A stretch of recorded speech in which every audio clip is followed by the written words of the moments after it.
Take 4. Expect a stock market correction by October, according to strategists.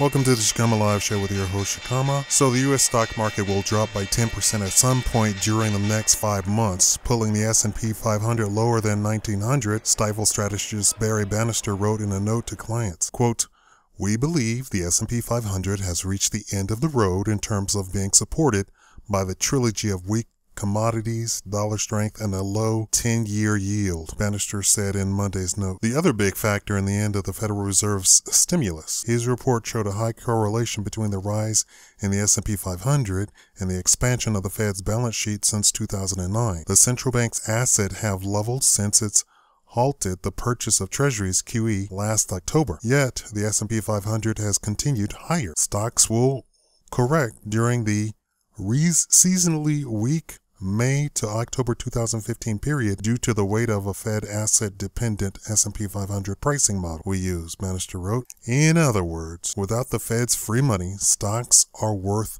a lot less. The report's other big calls is that oil prices will surge as the dollar falls, a move that will help trigger the stock correction. The call for a correction is a reversal of a bullish call the strategist made about U.S. stock market last October after an end of the Fed's quantitative easing caused the S&P 500 to drop almost 10%. Bannister predicted the S&P 500 would rally to a record 2,300 level in a reasonable amount of time. He got the direction right, what was a little too bullish, as the S&P 500 hit a record price just above 2,100 last month. Now here's the question of the century. Is there a consistent historical correlation between stock prices and interest rates? Why do I ask that? Looking at historical data between the 30s and the early 1950s, treasuries were often as low as they are now, but stocks were dirt cheap most of that time. And as rates rose, so did P&Es. So that's the question. What's your end? Thank you for watching the Shikama Live Show.